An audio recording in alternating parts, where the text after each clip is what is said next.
जय हिंद साथियों, आप सभी का आपके अपने चैनल माई भारत स्टडी पर स्वागत है। आज मॉक टेस्ट 2 है जिसमें आप सभी के साथ टॉप 15 क्वेश्चनों का डिस्कशन किया जाएगा और एक बेस्ट अप्रोच बेस्ट कॉन्सेप्ट के साथ, जिससे आपकी स्पीड और एक्यूरेसी दोनों जरूर इंप्रूव होगी। तो चलते हैं आज की क्लास पर। बने रहिए, डेली क्लास करिए और अपनी स्पीड और एक्यूरेसी को दोनों को मेंटेन करिए। चलते हैं। पहला क्वेश्चन ये है कि 150 रुपये कीमत पर एक बुनकर 150 रुपये कीमत पर दुकानदार को एक साड़ी बेचता है और किराया लेता है, 25% का प्रॉफिट गेन करता है। अच्छा, 25% का प्रॉफिट गेन कर रहा है, इसका मतलब ये हुआ कि जितने में बेचा था वो किसके बराबर था? 125% के बराबर है। यही तो हुआ। 125% की वैल्यू कितनी? 150। तो जब 150 है तो 100% की वैल्यू कितनी होगी? 120 होगी। बात समझ में आई? कैसे हुआ? ये 25 पंचे 25 छक्के 150, तो 5% की वैल्यू किसके बराबर है? यही तो हुआ। 6 के बराबर होगी। 5% की वैल्यू किसके? 6 बराबर। तो 100% की वैल्यू कितनी होगी? 120 के बराबर। आगे उन्होंने बोला कि दुकानदार ने 30%, दुकानदार ने खरीदा कितने पे?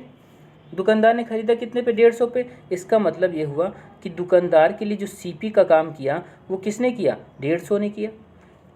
एसपी का काम, सेलिंग प्राइस का काम किसने किया? 30% प्रॉफिट के साथ। इसका मतलब 150 का 30% कितना होगा? 45, मतलब 195। कितना होगा? 195 में बेचा। इसे खरीदा किसने होगा?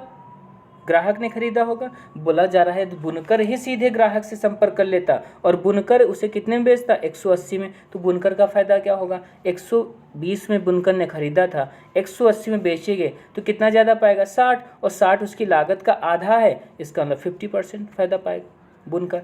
बात की जाए ग्राहक के फायदे की, ग्राहक को 180 में मिल जाएगा और दुकानदार से खरीदेगा तो 195 में खरीदेगा, मतलब उसको भी फायदा होगा कितने का? 15 रुपये का। इसका मतलब ये हुआ ऑप्शन कौन सा? सी वाला।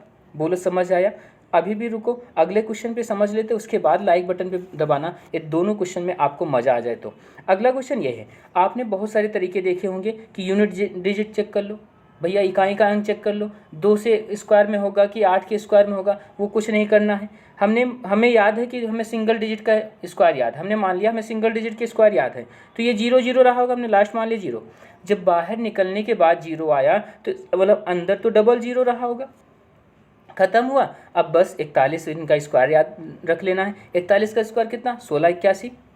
नहीं याद है तो याद कर लेना, नहीं तो कोई मतलब नहीं। फिर 42 का स्क्वायर कितना होगा? ये लिख लेते हैं आपको समझाने के लिए। 1681, इसका कितना हो? 1764, और इसका कितना होगा? 1849। 43 का स्क्वायर कितना? 18। 0 की भी चिंता ना करो, वो समझ लेंगे भी। ठीक, आगे देखो किसके? 1849 तो 1831 से ज़्यादा हो चुका, ये तो हो नहीं सकता। 41 यहाँ भी, 41 यहाँ भी। 1681, 1800 काफ़ी दूर है। नज़दीक कौन है? 1764। नज़दीक कौन? 1764। इसका ऑप्शन क्या होगा? सी ही होगा। समझ आया? समझ में आया तो अपने क्वेश्चन पे अप्लाई करना, उसके बाद आना लाइक बटन पे प्रेस करना कि हाँ सर आपका कंसेप्ट समझ आ गया। ठीक, अगला क्वेश्चन देखते हैं। इन दोनों क्वेश्चन में समझ में आ जाएगा, अपने दोस्त को भी शेयर कर देना। बोला गया मलिका और रानी के पास 227 रुपये, रानी तमाली के पास 273 रुपये और तमाली और मलिका के पास 280 रुपये। इन सबको देखा जाए, जोड़ा जाए तो 2 बार मिलेंगे, मतलब मलिका 2 बार मिली, रानी 2 बार मिली, तमाली 2 बार मिली। और ये पैसा देखा जाए इन लोगों का तो कितना हो जाएगा? 2 2 400 और 4 2 600, 27 73 100 और बनाते का मतलब 700 और 80 ये है, मतलब टोटल पैसा कितना? 780। कब? जब ये लोग 2 बार मिल रहे हैं। अच्छा, सिंगल बार मिलती तो कितना हो जाएगा? इसका हाफ कितना होगा? 390 होगा। इसका हाफ कितना? 390 होगा। अब हमें चाहना हम चाह किसको रहे? मलिका को। जब मलिका हम चाह रहे हैं तो हटाना किसको होगा? रानी और तमाली को। रानी तमाली के पास पैसा कितना था? 273 रुपये। 273 रुपये हटा दो, कितना आ जाएगा? 117। ऑप्शन क्या होगा? डी वाला। समझ आया? समझ आया सर। अगला क्वेश्चन देखते हैं फिर। 3 वर्षों के लिए 5% ब्याज की दर पर 8,000 रुपये। ये कंपाउंड इंटरेस्ट और साधारण ब्याज चैप्टर बहुत आसान है, लेकिन लगता है आप सबको बहुत है ये ना, तो आप सब लोग अपने विचार दीजिएगा, जिससे हम चैप्टर ही पूरा ले आएंगे और आप कोई समस्या फिर नहीं रहेगी इन चैप्टरों में।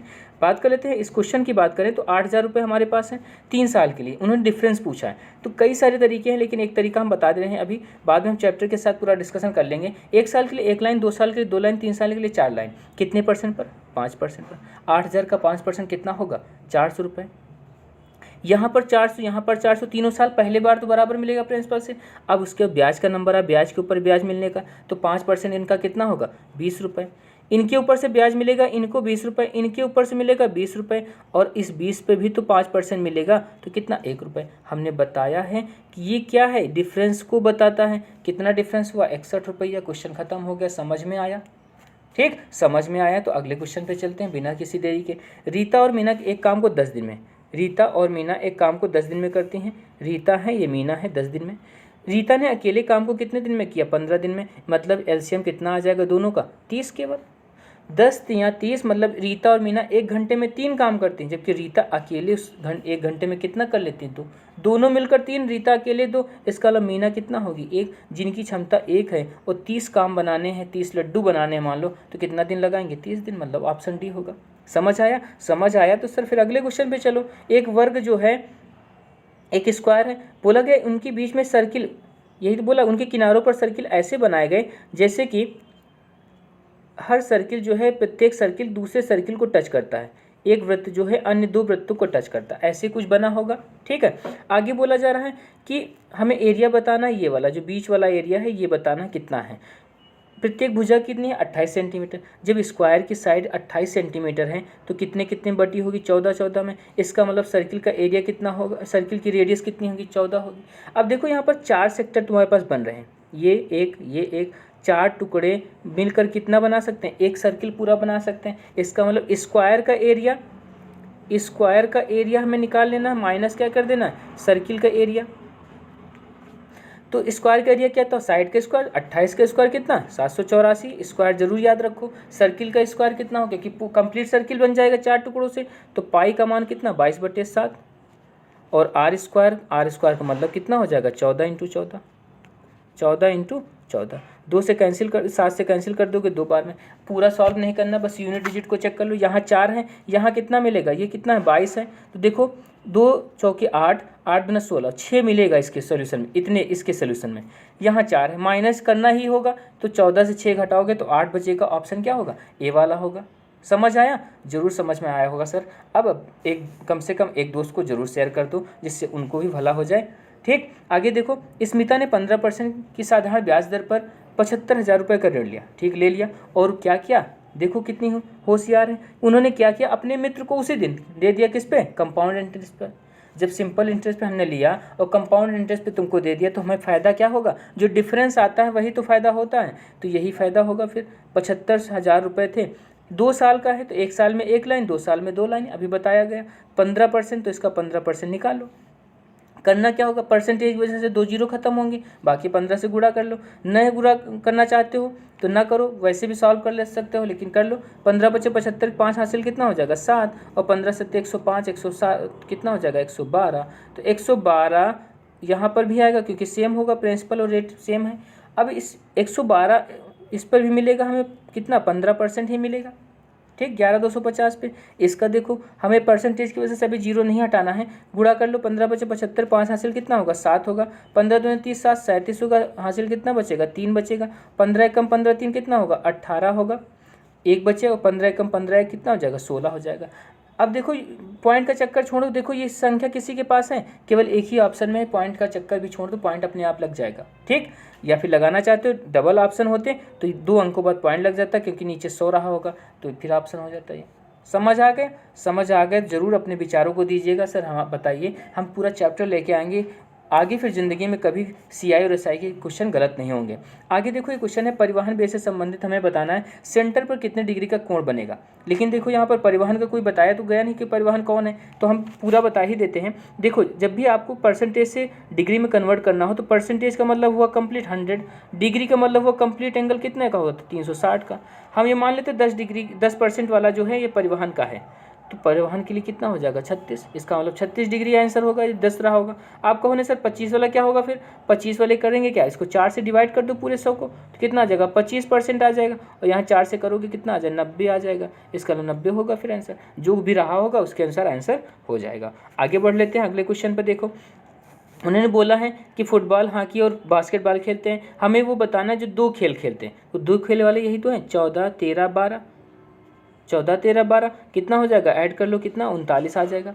ठीक, ये क्वेश्चन बहुत अच्छा है, आप आपको बहुत सारे तरीके देखने को मिलेंगे, लेकिन आज देखिए सबसे बेस्ट तरीका जो आपको तुरंत जवाब मिल जाएगा। 30 के ऐसे टुकड़े करो जिनके अंतर 1 आ जाए। तो 6 और 5, माइनस माइनस है इसलिए छोटी वैल्यू होगी, प्लस प्लस होता तो बड़ी वैल्यू होती वैल्यू, इसका मतलब क्या होगा, ए होगा। समझ आया? हमें डिफरेंस 1 लेके चलना है। 5 छोटी है तो छोटा मान, और प्लस होता तो बड़ा मान, माइनस है तो छोटा, प्लस है तो बड़ा। आंसर समझ में आ गया? तो चले फिर आगे पढ़ा। आगे बोला कि रत्ना और मंजू अकेले किसी कार्य को 18 और 60 दिन में पूरा कर सकती। मतलब रत्ना बच्ची कितने दिन में, 18। संजू ने क्या किया, 60 दिन में। शुरू काम किया दोनों लोग, हमने कहा एलसीएम ले लो, वही टोटल वर्क होता है 180। 18 जब घंटे में कंप्लीट होता है तो 1 घंटे में 10, 60 घंटे में कंप्लीट हो तो 1 घंटे में कितना, 3। उन्होंने कहा क्या कि 3 दिनों तक, क्या किसने काम किया, रत्ना ने 3 दिनों तक करेंगे तो कितना बनाएंगे, 30 बना लेंगे। उसके बाद संजू को बुलाया गया, संजू ने 5 दिनों तक काम किया, 1 दिन में कितना, 3, तो 5 दिन में कितना होगा, 15। हमने देखा कि 8 दिन में हमारा काम कितना हो गया, 45। हमें बनाना कितना था, 180। मतलब कितने गुना काम करना, 4। तो ये भी इधर भी तो 4 से मल्टीप्लाई होगा, मतलब ऑप्शन बी। समझ आ गया? अगला क्वेश्चन काफ़ी आसान है, सबसे हो जाता है कि बोला कि पहली संख्या 44, दूसरी संख्या बतानी है तो होता क्या, दोनों संख्याओं का प्रोडक्ट जो होता है एलसीएम इंटू एचसीएफ की गुणनफल या प्रोडक्ट के बराबर होता है। कर सकते हो, 22 दूना 44, 2 से इसको काट दोगे 154। ठीक, आगे क्वेश्चन पे चलते हैं। अगला बोला कि 132 मीटर 108 मीटर लंबी 2 ट्रेनें 32 और 40 की स्पीड से आती हैं अपोजिट डायरेक्शन से। मतलब हम तुम्हारी तरफ तुम हमारी तरफ, यही तो हुआ। जब हम तुम हमारी तरफ चलोगे तो मुलाकात जल्दी होगी। मतलब ये 32 के हैं या 40 के हैं तो स्पीड कितनी बनेगी भैया, 72 की। स्पीड बराबर डिस्टेंस बटे टाइम होता है, तो डिस्टेंस हमारी तो यही है, ट्रेन की खुद की लंबाई कितनी हो जाएगी, 240। टाइम कितना है वो पता नहीं, वही तो हमें बताना था। तो अब देखो ये मीटर में है, इधर किलोमीटर पर आवर में, तो इसको भी मीटर बना लेते हैं। कितने से, 5/18 से मल्टीप्लाई करके कितना बन जाएगा, 5 × 4। 5 × 4 कितना होगा, 20, और 20 से करोगे कितना बन जाएगा, 12। मतलब आंसर होगा ए। ठीक, अगला क्वेश्चन देखते हैं फिर। अगला क्वेश्चन, एक शहर की जनसंख्या 8000 है और पुरुषों की संख्या में 8% की वृद्धि हुई। मतलब ये पुरुष हैं, ये महिलाएं हैं, इसमें 8% बढ़े और महिलाओं में कितना, 12% बढ़ा। बोला गया है टोटल अब जनसंख्या 8680 हो गई। मतलब टोटल इंक्रीमेंट, टोटल बढ़त कितनी हुई, 680 की। कितने में से, 8000 में से। 8000 का 680 कितना परसेंट होगा, और देख लेते हैं, 8.5% हो जाएगा। 8.5 वैल्यू यहाँ पर बीच में रखोगे क्योंकि दोनों की मिलने से तीसरा बन रहा है। यहाँ पर डिफरेंस देखो कितने का आ जाएगा, 0.5 का, और यहाँ 12 से जब 8.5 घटाओगे तो 3.5 का डिफरेंस आएगा। मतलब कि 7 और 1 का अनुपात बनेगा। यही तो है मेल और फीमेल का रेशियो। इसका मतलब टोटल मेल फीमेल कितने, 8, जबकि क्वेश्चन वालों ने बताया क्या, 8000। तो एक की वैल्यू 1000, हमें महिला बताने जो कि एक ही है। मतलब कि ऑप्शन क्या होगा, डी। समझ आया है अब? तो अब जरूर अपने एक दोस्त को कम से कम जरूर शेयर करना आज, यदि आज की क्लास आपको समझ में आई है तो। सभी को धन्यवाद, आप सबने समय दिया, और नए हैं तो चैनल को जरूर सब्सक्राइब कर लेना, बेल आइकन को प्रेस कर लेना यदि आपको वीडियो समझ में आया है। और डेली क्लास करिए, आपकी स्पीड और एक्यूरेसी दोनों की जिम्मेदारी है हमारी। ठीक, चलते हैं आज यहीं पर रखते हैं इस क्लास को। जय हिंद, जय भारत।